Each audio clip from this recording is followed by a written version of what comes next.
सबसे बड़ी तपस्या है ये दिनचर्या। माता सबरी ने एक दिन भी निराशा नहीं पैदा की। गुरु ने कहा था प्रभु आएंगे, रोज वही दिनचर्या, रोज सोहनी लगाना, जल छिड़कना, पुष्पों के पावने डालना, फल आदि चयन करके प्रभु का इंतजार करना। रात हो गई, फिर प्रभु के चिंतन में विश्राम, फिर प्रातः वही करना। कितने वर्षों तक कभी नियमावली में त्रुटि नहीं पड़ी। तो जो गुरु प्रदत्त नियम है, सबरी मां को विश्वास था गुरुदेव के वचन झूठे नहीं होते। उन्होंने कहा है कि प्रभु आएंगे तो आएंगे प्रभु। वर्ष 2 वर्ष 4 वर्ष 10 वर्ष नहीं, बहुत लंबे समय तक उनको अविश्वास नहीं हुआ। गुरुदेव ने कहा है प्रभु आएंगे। गुरुदेव ने जो हमें नियम दिया है, या हमने गुरुदेव के लिए जो नियम धारण किया है, वो ऐसे फिसड्डी नियम नहीं होने चाहिए। वर्षा हुई तो हम गायब, सर्दी हुई तो गायब, अनुकूल समय है तो हम आकर के हाजिरी बजा रहे। नहीं, हमारी यही साधना है, जो नियम है उसमें हम, यदि हमारे में चैतन्यता है, चलने की सामर्थ्य है, तो हम उपस्थित होंगे निश्चित। जब हम चल ही नहीं सकते तो बात अलग की। तो नियम से ही प्रेम पैदा होता है। भजन में जब तक नियम नहीं होता तब तक भजन में आसक्ति नहीं होती। लोग प्रश्न करते रहते हैं कि हमारे भजन में मन नहीं लगता। आप नियम से भजन करें। दिनचर्या आपकी टाइम से होनी चाहिए। जिस टाइम जो दिनचर्या उसी में, आप देखो उसमें आसक्ति हो जाएगी। और आसक्ति हो जाना ही भागवतिक दिनचर्या में भाव का प्रादुर्भाव करना है। भाव जागृत हो जाते हैं, विक्षेप आदि विघ्न स्वतः नष्ट हो जाते हैं। उपासक जब नियम से ऐसे चलता है और भगवत लीला गुणगान या कीर्तन करता है, तो उसके अंदर ये भाव प्रकट होने लगते हैं।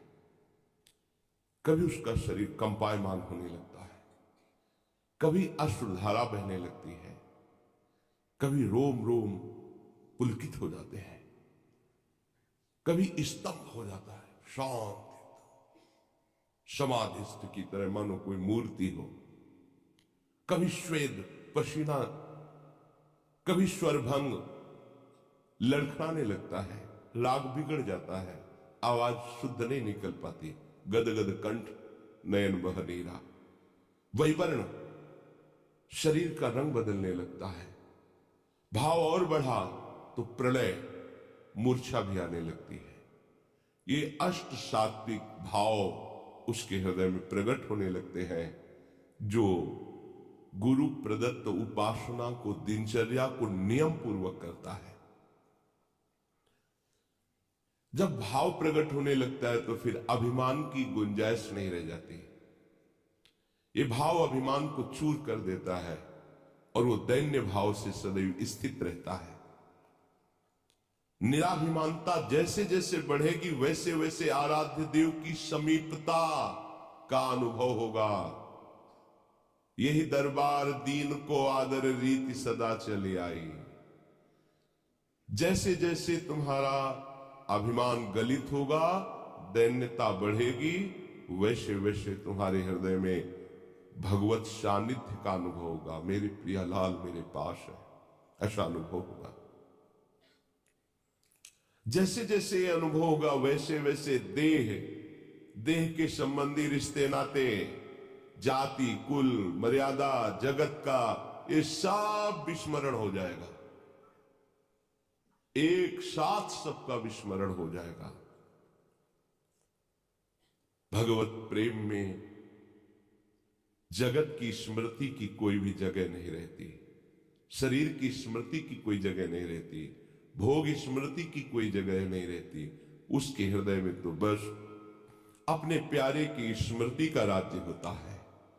हृदय स्मृति से भरा हुआ है, अपने प्रीतम की याद में डूबा हुआ है। प्रभु और माया, ये दो पक्ष हैं।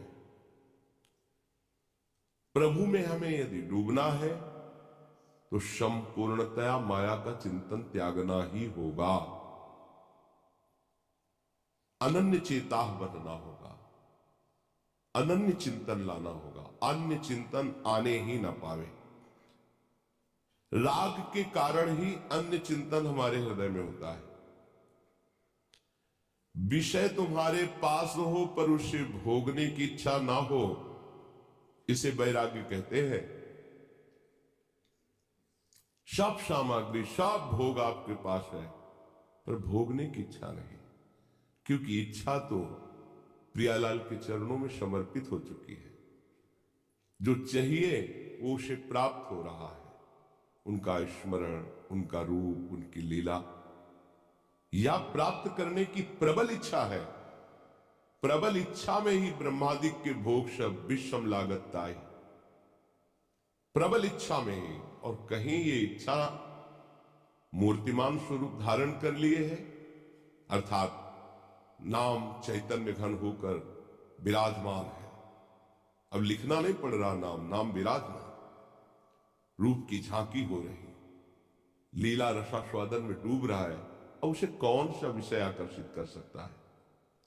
पर इस रस तक पहुंचने के लिए हमारे अंदर जो विषयों के प्रति प्रियता है उसे विचार के द्वारा नष्ट करना होगा।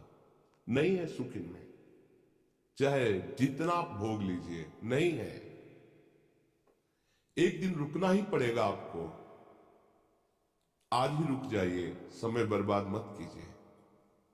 अपने चित्त को चिंतन में तल्लीन कीजिए, प्रियालाल के भोगों के चिंतन में नहीं। भगवत प्रेम के लिए वैराग्य अत्यंत आवश्यक है। वैराग्य सही माने में प्रेम में ही होता है। पहले स्थूल वैराग्य, प्रकट में वैराग्य, पर सूक्ष्म में महत्व बुद्धि बनी हुई है भोगों में। पर जब प्रभु का प्रेम प्रकट होता है तो वो भी नष्ट हो जाती है। अब चराचर जगत में अपने प्रीतम के सिवा और कोई इच्छा नहीं रह गई। अपने प्रीतम से बढ़कर कुछ अच्छा नहीं लग रहा। अब ये सच्चा वैराग्य है। इसके लिए कभी किसी से दो ये शब्द मत कहना, ये महापुरुषों के वचन है। दो ये कहना मृत्यु के समान है उपासक का। आचार्यों ने आज्ञा की है कि भिक्षान्नम औषधम, प्राणों का पोषण।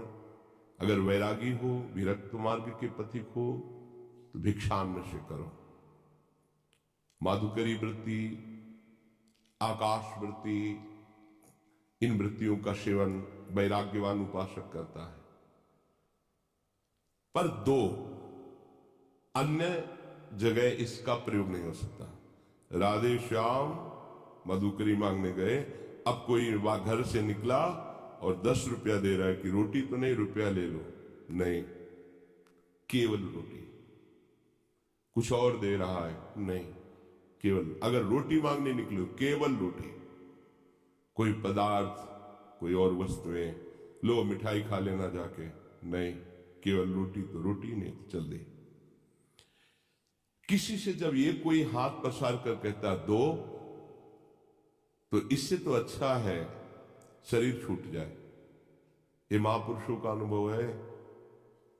ये जो संत वेश रख करके मांगते रहते। कल एक उपासक ने प्रश्न किया था कि किसी ने उनसे कहा कि मुझे अमुक वस्तु दे दो, अगर नहीं दोगे तो हम तुम्हारा बद्दुआ दे के बुरा कर देंगे। ये संत के वचन कभी नहीं होते। डरना मत कभी किसी से। अगर कोई ऐसा कहता है तो बद्दुआ तो उसी के ऊपर लगी हुई है पहले, कि वो अपने वेश की मर्यादा को नष्ट कर रहा है। वो जानता ही नहीं, वो केवल पाखंड के लिए वेश धारण किए हुए है। पहले हमारे साधु समाज में शासन था, ऐसा नहीं था कि कोई भी कैसा भी वेश धारण करके घूमे, ऐसा नहीं था। आपकी परंपरा क्या है?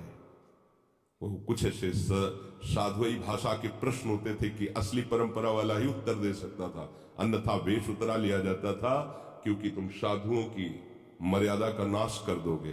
लोग समझेंगे संत ऐसे ही होते हैं, गाड़ी में ऐसे हाथ मार रहे हैं, ए हमको फलाहार करना है, आज एकादशी है, कुछ दे दो।